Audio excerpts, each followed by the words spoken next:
Good morning. As we turn our attention on the business desk to the current trading environment as investors are panicking, and that's weighing on activity amid what is known as a bear market. This has been attributed to worldwide uncertainty due to global monetary policy tightening, worries over inflation and recession. Portfolio Specialist Director at Morningstar Investments, Debra Slabber, joins us to expand on this. Debra, thank you so much for your time. Let's first talk about what defines a bear market. Thank you so much, Debra, for your time.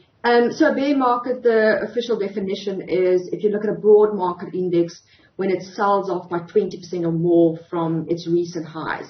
And as of the middle of last month, the S&P 500, which is the US market, has officially entered a bear market.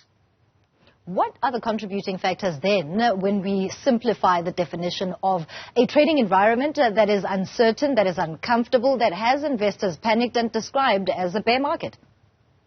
Yeah, so the reasons for a bear market, more often than not, it's just a crisis of investor confidence. And at this point, as you mentioned earlier, it's just around very uncertain territory in terms of tighter monetary conditions, because we're dealing with inflation numbers that's at 40-year highs. On top of that, we're seeing falling productivity and we're seeing a general slowdown in economic activity. And that is really feeding through to the numbers and making investors and the market very uncomfortable at this stage. Having painted that picture, let's also take a look at what exactly the global markets look like to an investor, because one of the advice given is that it's always a long game and nervousness and uncertainty really spoils the trajectory. Absolutely. And I always think about it. If you think about long term, what is the definition of long term? The long term is really just the short run, or short runs all stitched together. And the short run can get very ugly. And if you think about the environment that we're in now, it is quite ugly. But the good news is that bear markets are normally very short-lived.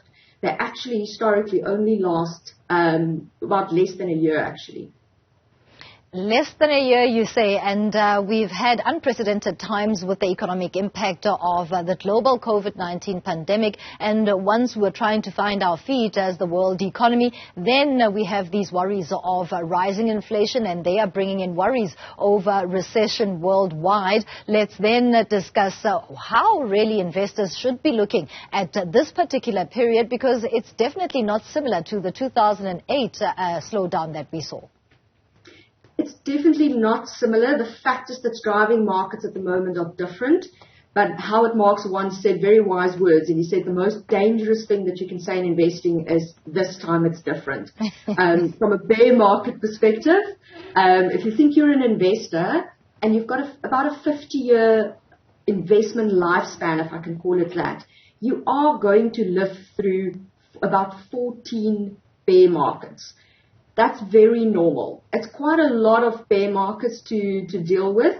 Each time the reasons for the bear market is going to be different, but they exist and they're going to continue to exist. But as I said, the good news is they're normally very short-lived. And that is definitely the good news in terms of looking at that way, with the trajectory being expected to be short term. However, like we indicated earlier, investing is a long game to play within market activity. What's to be said then about the trends that we are currently seeing in this particular time frame? So the current trends at the moment, as I mentioned, is that we're dealing with inflation that's extremely high. And why is inflation so high? There's a couple of reasons for that. The one reason is during COVID, we had huge supply chain disruptions across the globe because of lockdowns. And that really disrupted from a supply side point of view. Then you had demand recovering very quickly. So supply and demand was completely out of kilt. Now, at the beginning of the year, just add the war on top of that, or the invasion of Ukraine, and you've got skyrocketing oil prices and skyrocketing food prices. So that's making its way through to inflation as well. On top of that, you have a very, very tight labor market in the US.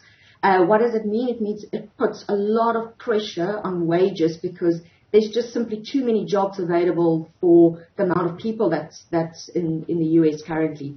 So feed that through to inflation. Now central banks have to deal with high inflation numbers. So how do they deal with that? They're rising interest rates, and they're actually rising interest rates very aggressively. Yeah. So what we're seeing now is that the consumer is coming under a lot of strain. What's gonna solve this? Unfortunately, no asset managers and not even Morningstar knows what's going to happen going forward.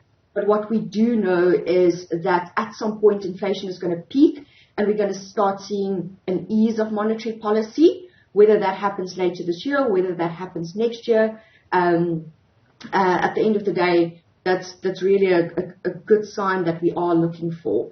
But in the meantime, I mean, this panic and fear creates quite a lot of opportunities. So it's times like this that asset managers like Morningstar and other asset managers get very excited, because when you have this pervasive negative narrative, sometimes that's where the best investment decisions are made.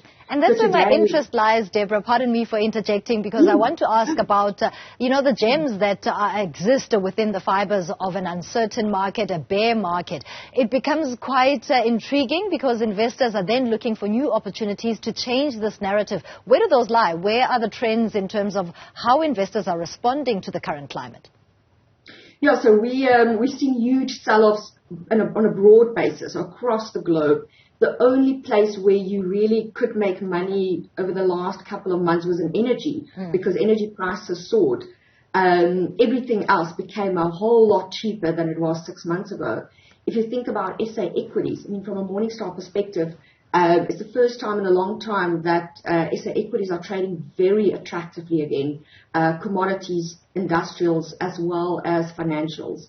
If you look broadly, global markets, I mean, we've seen a very, very big sell-off in the big technology shares.